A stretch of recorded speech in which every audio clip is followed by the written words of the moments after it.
Hello and welcome to the Gamers Health live stream. With me is my lovely wife, Rach. Hello.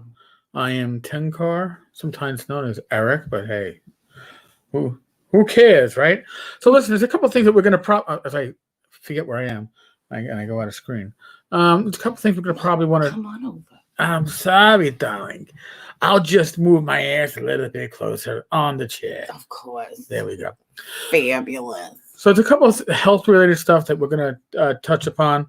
This was an interesting week in a way because I'm on a couple of relatively expensive medications if they're not covered by insurance.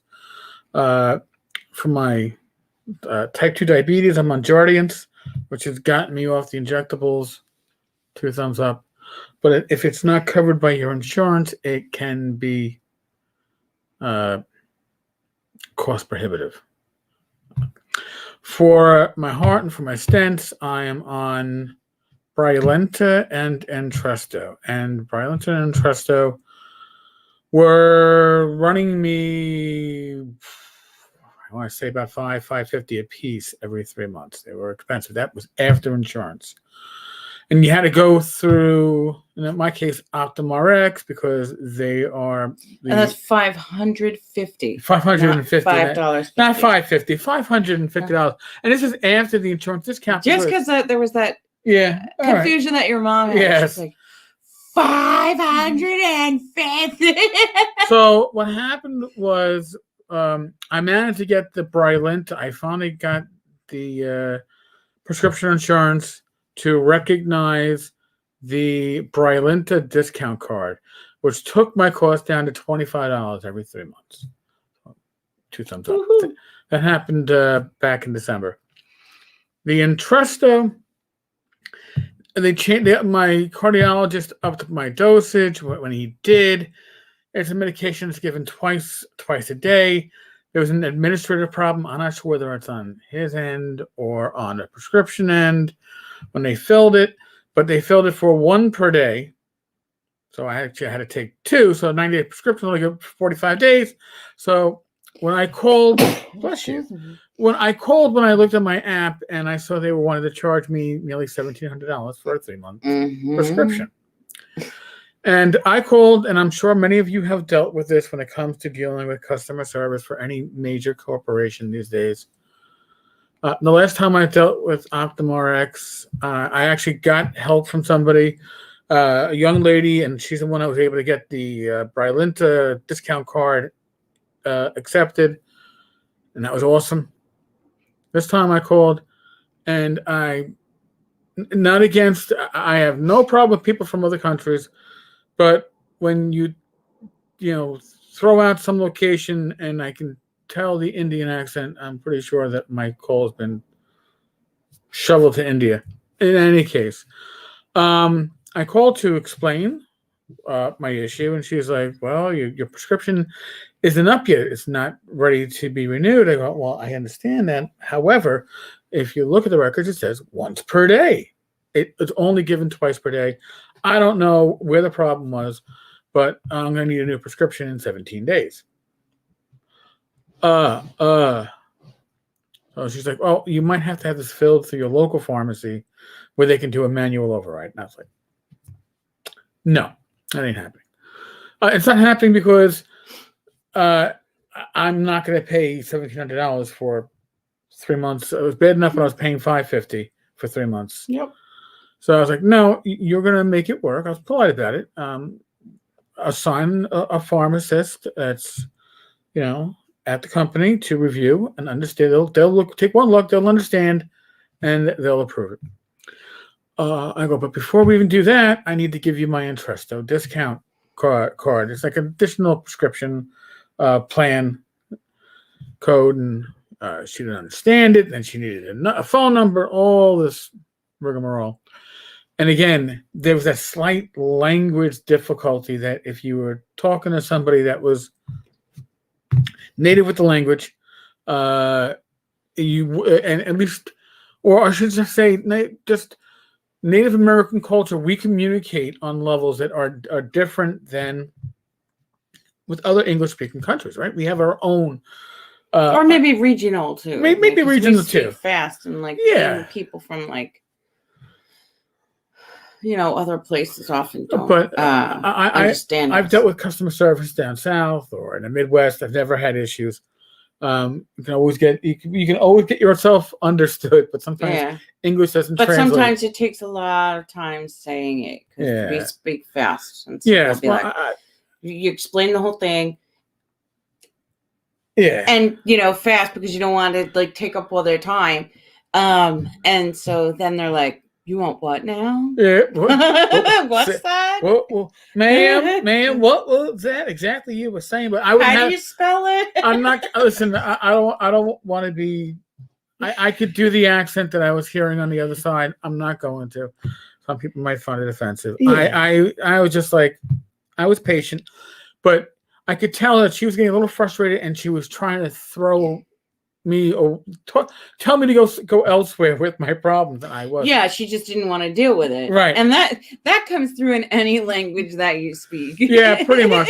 So I was firm but polite, and I was insistent as to what needed to get done, and then she's like, "Oh, well, yeah, this might not come to you in time." I'm like, "Listen. It's got 17 days. That's 2.5 weeks. I really think that you should go through your local pharmacy. They would be more thorough." I'm like, no. She just didn't want to be bothered. Yeah. Well, as she's doing she's like, "Oh, this is going to be some work." As she's doing this, all of a sudden she goes, "Oh, it was approved." Because what happened was it was reviewed by a pharmacist as we were having this discussion why it was not being approved. So somebody went in and went, "Hey, there's no way 90 pill supply is going to last 90 days, but it's twice per day." Bingo. Thank you. But not only was it approved, but my discount card was approved. So what they were trying to charge me $1,700 for, and what I had been paying $550 every 3 months was suddenly $10. And I wanted to scream and jump, and I was calm. I was like, "Oh, thank you very much. You did a fine job." And I really don't know how much of the job was hers. But in any case, somebody behind the scenes made it work, and I'm happy. But there's frustrations involved in this stuff. Oh, yeah. Especially when you have to speak to the pharmacist directly yourself, and they can't count. And here's the thing, I've had that. I am on numerous prescriptions, okay, and I take medications morning and night, and I also take something else with meals. And the way my prescription plan works, they basically anything that's a maintenance medication, anything that isn't something that you're taking for short term, they want mail order.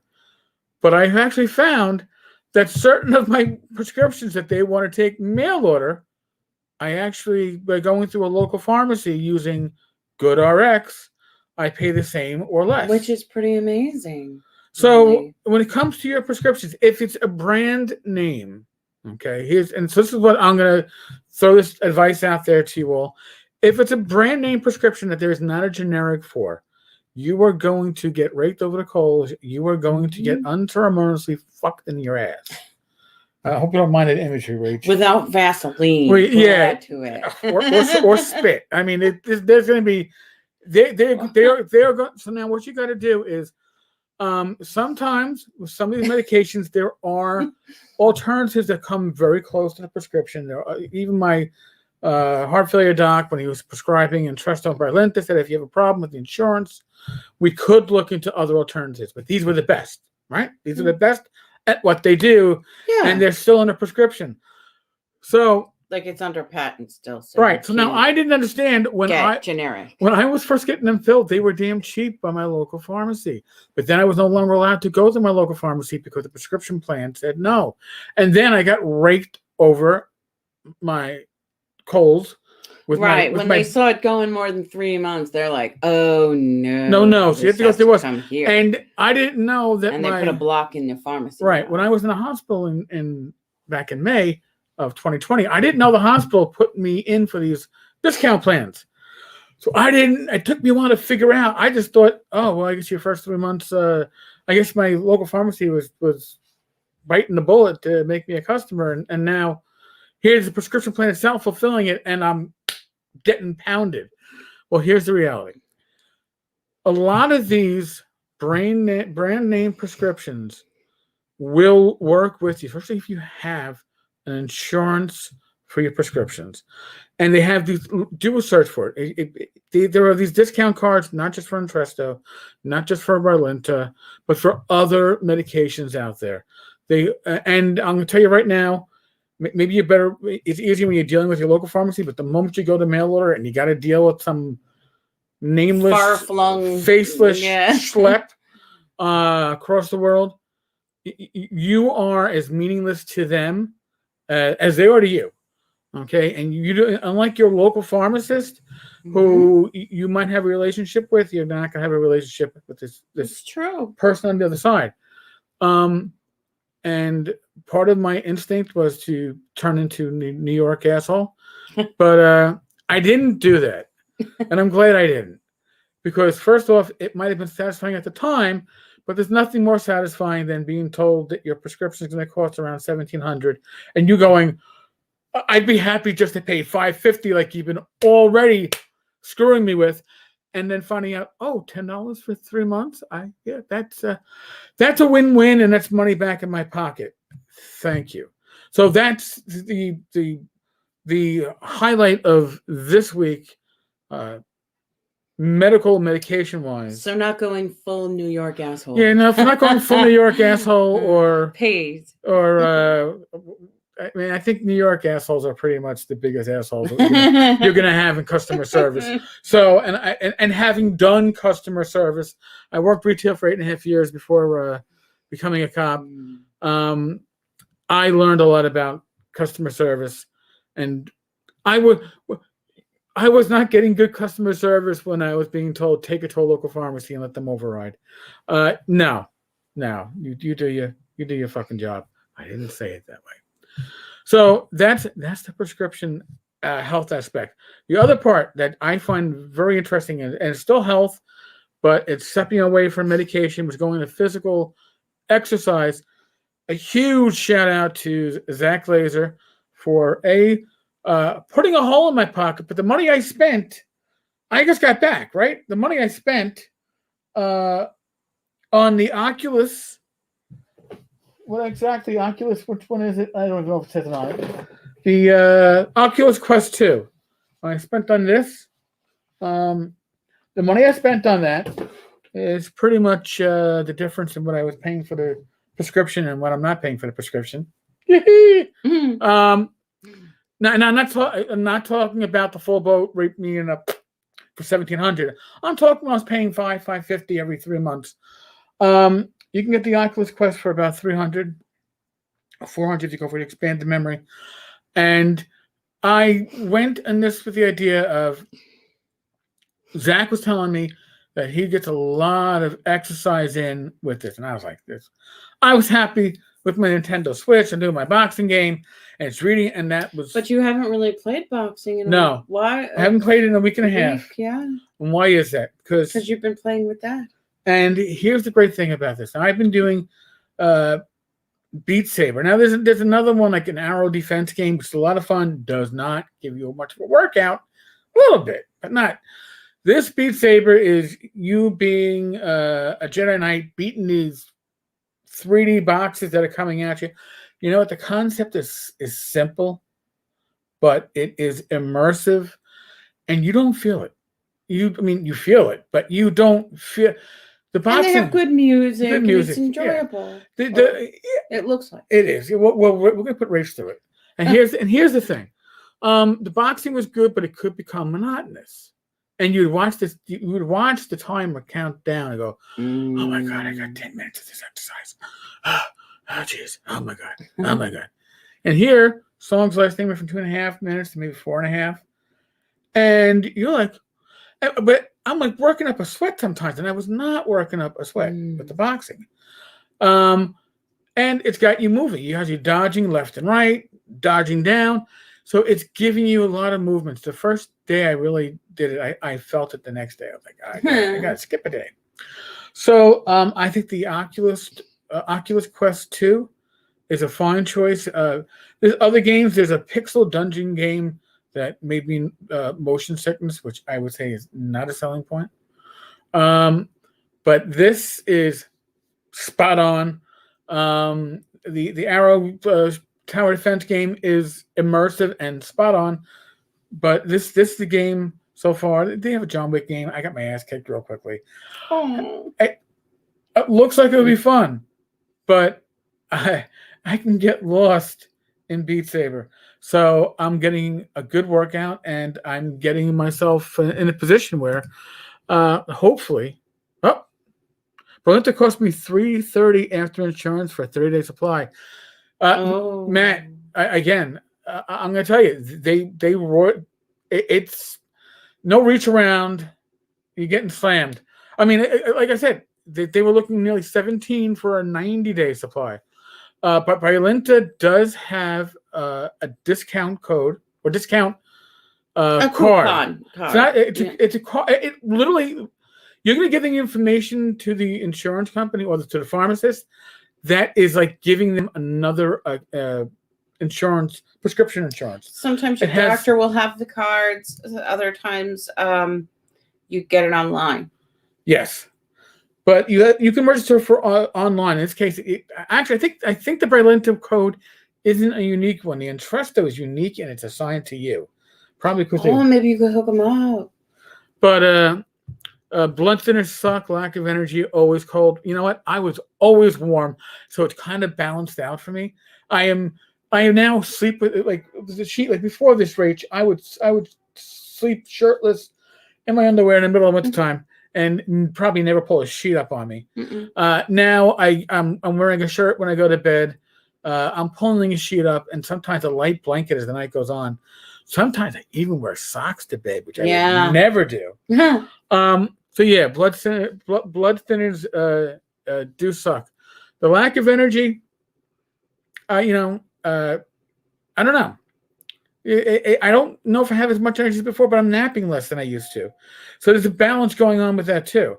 But I mean, one day I really should just sit down and give everybody a list of the medications I take because it's even too much for me to remember. Well, good for you, Matt. You got the VA to provide? Totally free now. Nice. You know what? If it's free, it's for me. But at this point, I'm paying $25 every 3 months. So compared to that's not bad. That's not bad at all. I'll take that. But yeah, you gotta do research because again, my hospital was great and that they set me up with this stuff, but they didn't tell me they set me up with this stuff. I had no idea. I just thought it should only cost $25 a month, $10 a month. Holy shit! 3 months, it went $550, and what would they be charging me if I went to it was so stressful in the beginning. Oh my god! I mean, I didn't lose trying to get everything right. And shit! And then the cost of it, So, but when I told my mother, it's like, oh, I'm glad I got my cost of prescriptions down. She's like, oh, expensive prescriptions, like, right? I'm like, yeah. Well, they wanted me to pay $1,700. She's like, what? I go, they wanted $1,700. I go, but and normally it was $550 for 3 months. She goes, $550. I go, now it's 10, so it kind of balances out. You usually run hot, so summer should be interesting. Here's what I found out, Matt, and this is interesting, and this is part of the observation.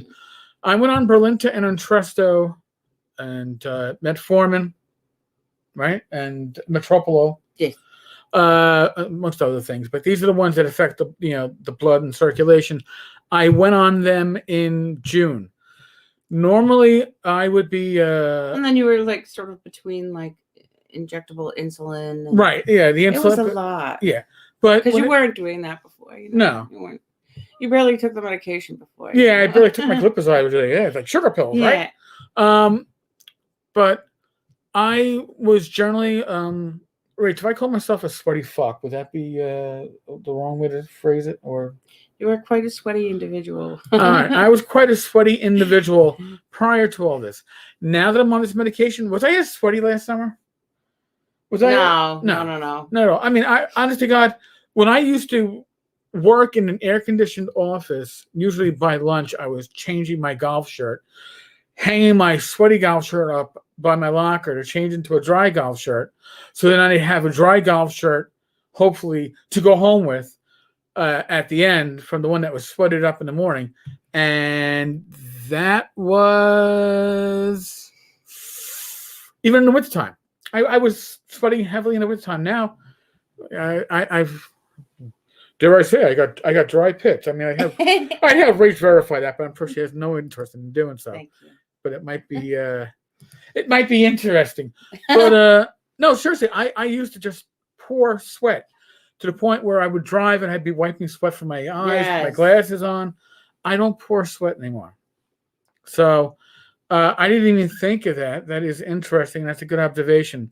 So, but then again, Rach will tell you, she'll go, I'm cold, and I'll be like, I'm perfectly comfortable. Now, in the past, it might have been she'd say she's cold, and I might have gone, flicked sweat on the keyboard and gone, I'm hot.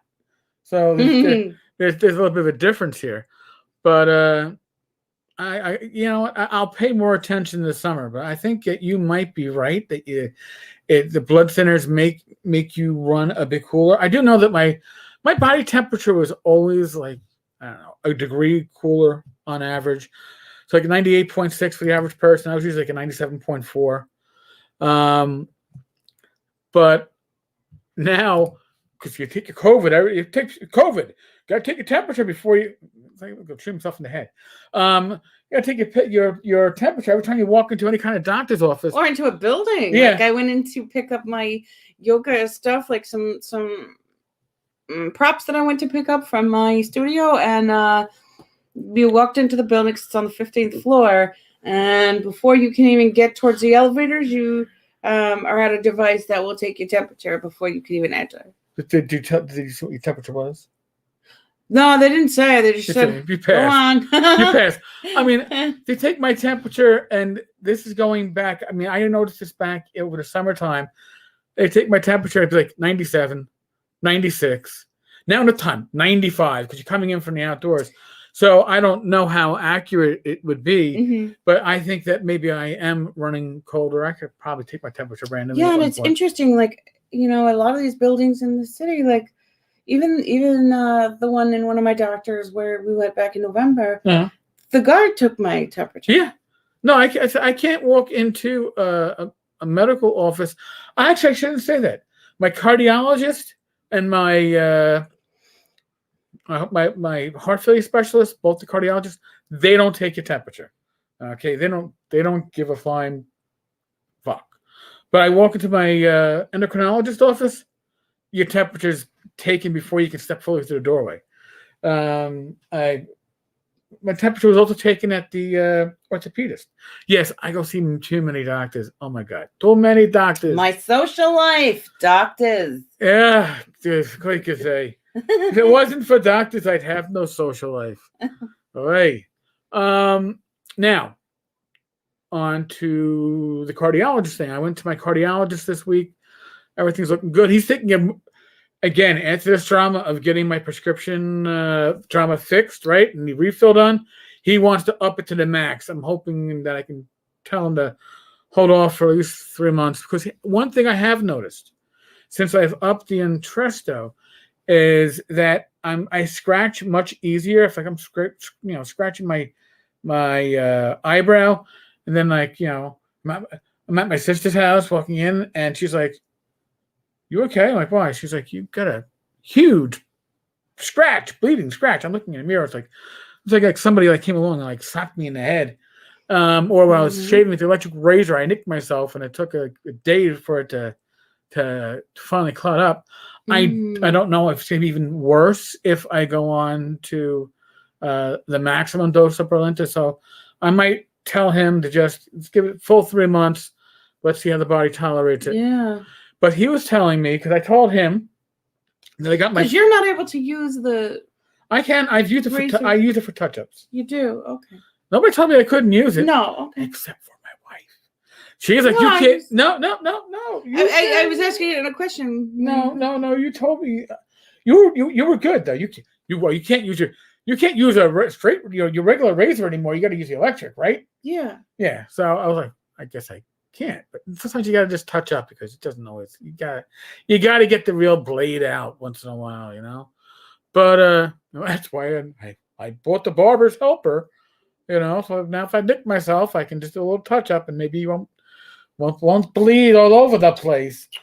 But my cardiologist, I mentioned that I'd gotten my first shot, and for the immunization for COVID, got the Pfizer. He goes, "When did you get it?" I said, "Like 8 days ago." He goes, "You're right in the cusp." I go, "The cusp?" He goes, "At 10 days after that shot, after your first shot," he goes, "you're immunized." He goes, "So basically, what that means is that if you do come down with COVID, it's COVID that you were exposed to after the shot. Those first 10 days, you can still come down with COVID that you were infected with before the shot. It could hit you hard, but because you get infected after that shot, you've built up enough immunity that you should avoid hospitalization or any kind of serious illness, because it shouldn't be worse than a bad cold. And after your second shot, you should be pretty damn good." I mean, we don't want it at all. We don't want it at all, is right. But he's like, him and his wife did all the social distancing. Now that they both had their second shot, he goes, "We're eating out at restaurants again." He goes, "We got to support these businesses." And Sure. Yeah, we totally. And that's part of it too. I mean, listen, there's a huge mental health aspect to shutting down businesses, to shutting down states, to shutting down religious services, or restricting them. There's a huge mental health aspect. And actually, I wound up talking about that with my cardiologist. I don't know why we have these conversations. I don't mind them. Don't get me wrong. I actually enjoy them. But they're interesting conversations to have with a cardiologist. And he was saying that, he does a lot of reading on the subject, and he sees that, teen suicide rates have spiked. Yeah. And I'm sure you're seeing additional stress with some of your teenage clients. Yeah, definitely. It's not good. It's not good for them. And he also pointed out something that I hadn't even thought of, but I do find very interesting. And it's that, in a way, as much as we refer to schools sometimes as babysitters and nannies, they are also, generally speaking, the only outside observers of what's going inside. Yeah, definitely. The family situation. If a kid is child abuse. If there's child abuse or child neglect going on, often it's the school that catches it, not neighbors. Yes. It's the schools. Yeah. And with distant learning, with virtual learning, you don't have that ability, and it's interesting and it's scary. Now, thankfully, our niece Shannon is back. She's learning. She's back in school. Her distance learning was the end of last year, and I think the beginning of this year, and then they went hybrid, and then they went back fully in December, and it's good. But as my doc was saying, he goes, and she's happy to be there. But it's not just emotional, but it's the scholastic aspect. He goes, and he goes, listen, because I live in a well-to-do neighborhood, and so and he goes, it's a decent public schools, but when the public schools shut down, he goes, people in my neighborhood were hiring full-time tutors for their kids. Yeah, and then what happens with these kids that don't have the families can't hire tutors, right, or they're not able to be as present as somebody else might be, or don't have the same confidence, scholastically, and then it's like, I have some kids that, their teachers beg them to lie to them and say they did the assignment. Tell me you did it. Please tell me you did it. And it's a good kid. So I feel bad to lie to them. And I didn't do shit. Now they're asking me to lie. Just sign them. Just say it and sign, just write you did it. I'll give you full credit. Yeah, or just make sure you sign it so the state so that the school gets credit from the state that this kid is there, learning. Yeah, something. And they're not. And this is New York City. My niece is out in Nassau County, different school districts, different stuff. But we see that across the country. We see that across the world. And it's going to be a generation that's going to be scarred by it. I mean, my son, lost generation. People call it. Yeah, I mean, my son, he was like 7. No, wait. 2001. Yeah, He was eight. 93. Eight. So he was 8 years old Yeah. when 9/11 happened, and that affected him greatly. He was afraid to go into tall buildings for a while for a fear a plane would crash into it. These kids are going to be scarred by the whole mask, and as Shannon said it, just mask up. Be a man and mask up. But there comes a time when you're going to have not just mask anxiety, but mask weariness. And I mean, listen, again, quoting my doctor doesn't mean that he's right. Doesn't mean that I'm right by quoting him. He's like, how do you encourage people to get the shot when you tell them you've had your 2 shots, it's now 2 weeks after your second shot, and you still have to wear a mask for the next 3 to 6 months? Yeah, some of them will say, like some of the people that I speak to, they're just, well, if it doesn't mean that I can take the mask off, why am I going to get it then? Right, and you know what? And that's a valid point. But then other people do change their minds. Other people like, I usually disclose that I got it, because they ask about it. And we have to give them some education about it when we speak to them for their sessions. And, like they'll ask questions about it. Oh, did you get it?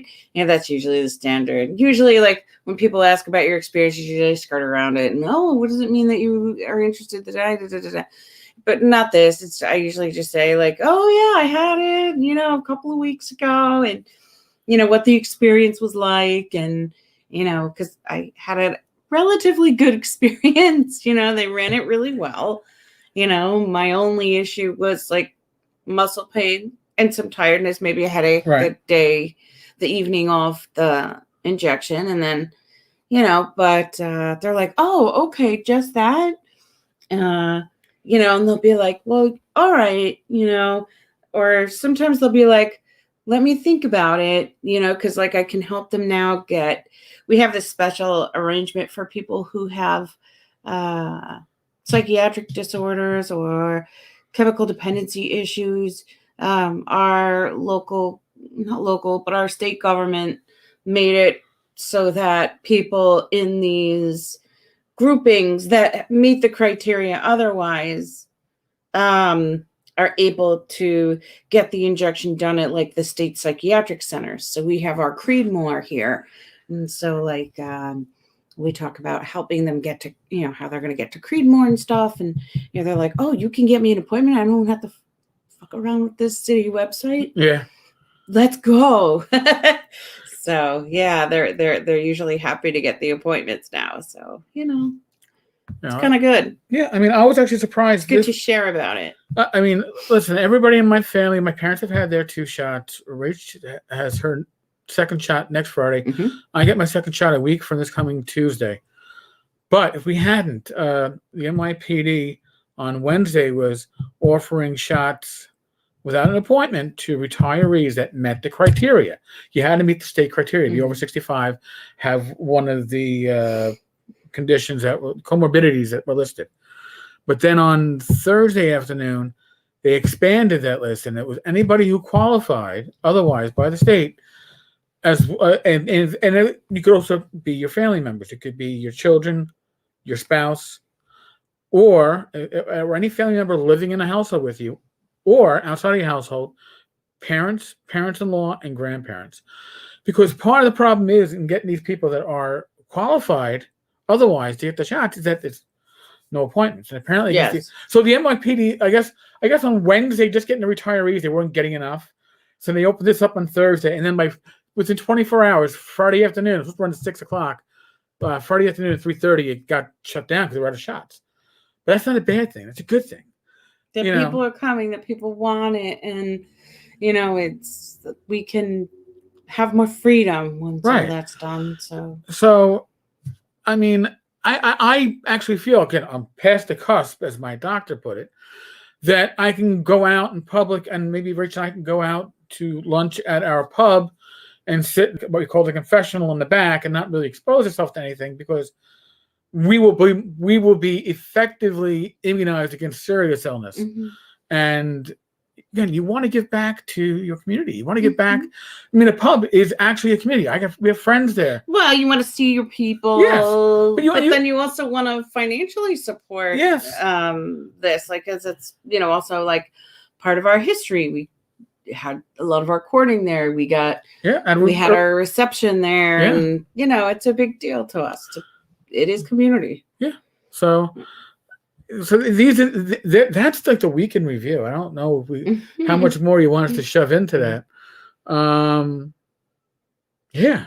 You have to give me some training about videoing. Oh yeah, Rach's gonna be videoing her yoga, and I'm working on my voice. well, here's the thing, folks. So that we get it down pack, and that Yeah.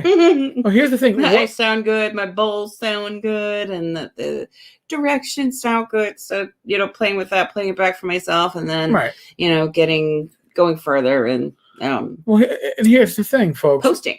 Once Rach gets this stuff down, she needs to do it she's doing it for her class, but she's going to be doing it for the community, the gaming community, the tabletop gaming community. Yeah, we can just kind of open it up, like some of the stuff that I'm like giving for the work people. Yeah. So whatever you do for work. So when you actually catch up and you actually see this episode, these will be recorded. So it means that when you come off your shift at work and you want to do your yoga, because I can't, for those looking at home, I can't lift my arm straight up anymore. But you don't have to. You lift it to where you can lift. Well, yeah, but me and yoga, actually, you know what? I'm able to move better. I'm actually me and yoga. No. Here's the thing, folks. Between the boxing game and actually now doing the Beat Saber, yeah. I'm getting my sense of balance back, which I gotta say is huge too. My balance got screwed between my sciatica and then by putting on 70 pounds plus of water weight when I had the congestive heart failure. Because your body adjusted it. Now I lost that weight quickly after I put it on for a long time. So now even 6-9 months later, my sense of balance isn't what it was, but I'm relearning it now because I've never had good balance. Beat Saber is beating my ass and getting me into better shape. Well, yeah, and with yoga, you don't have to, like a lot of times people think, oh, it's for people that are flexible. It's like flexible. Sometimes, because I have problems with my joints. I have I'm an overextender. Like a lot of my joints have further range of motion than usual. Oh, okay. Yeah. And they're like loosey goosey. So loosey-goosey. Yeah, which is something that can have somebody be more prone to injury in yoga. So I need to give myself controls and rails, like use walls for like my downward facing dog, or to give myself like, okay, there's the limit. No more. Don't go any more than that. So yeah, like just like that, there's modifications that could be done for anyone. Well, and in whatever situation they're in. That's why true. Joni comes with chairs and, right. there's a right yoga for everybody. Well, and folks, and that's a good point too, because you know what? Well, part of my working out with the Oculus 2 or even with the Nintendo Switch, I'm frequently, every 5 minutes or so, checking my pulse. I want to see my heart rate. And there's a reason for that. I don't want to go to the point where I'm like pushing my heart too much. Although my doc did say, get it up into the 130s, 140s. You wouldn't want to go beyond that, maybe. I haven't come close. So that's a good sign, I guess, or a good thing to know. But I do, I like to be observant. I like to keep that limit in mind. Wow. I wonder if I earned any exercise doing this. No, I didn't. I thought I'm like out of breath. I'm like, well, maybe we should attach something to your jaw. No. Yeah, I talk so fucking much, folks. I think we hit the mark today. I really think we covered a lot of stuff. Yeah. Listen, neither one of us are medical professionals. I quoted from a medical professional. Doesn't mean that he's right. And I'm not naming my doctor because it's just food for thought. It's food for thought. It's options that you should know. Do your own research, but most importantly, use your fucking common sense. Okay? It's a skill, a talent, inborn that many of us ignore. Or you hear it talking in your head and you go, fuck it. What is it? No. Well, you know what? Your common sense. Start to trust your own inner wisdom. I'm not telling you, what protections to take from COVID aside. Use your common sense. Okay, If you fall into a high risk group, if you you might need to take more precautions. yeah. Your level of common sense will tell you. All right, like listen, if you don't know how to swim, you're not going to tie a lead weight around your waist and jump into the deep end of the pool. It's not. Damn, that sounds like a really bad idea. Really does, right? That would be a real lack of common sense if you think about it. So you just, that's all I'm saying. I'm sorry, a little bit extreme. 10 cars after I don't know dark. that anybody would really want to do that, even if you knew how to swim. Yeah, well, true. But in any case, use your common sense. Be safe, be well. God bless. Roll those dice. You know what? Hold on. I can't reach the wood, but I'm knocking on cork. I'm knocking on. In the press wood for you. Yeah, no, that's real wood. That's not pressed. Here, there we go. Knock it on cork. You see? But I knocked on the real wood for you. Yeah, no, you knocked on the real wood for me. So we got it covered. BB got it covered, folks. Thank you, Matt. Thank you for chiming in. Appreciate it. Laramie, again, I think you're probably like a month behind because of all the fucking live streams I did back in February. But when you get up here, we dedicate this to you.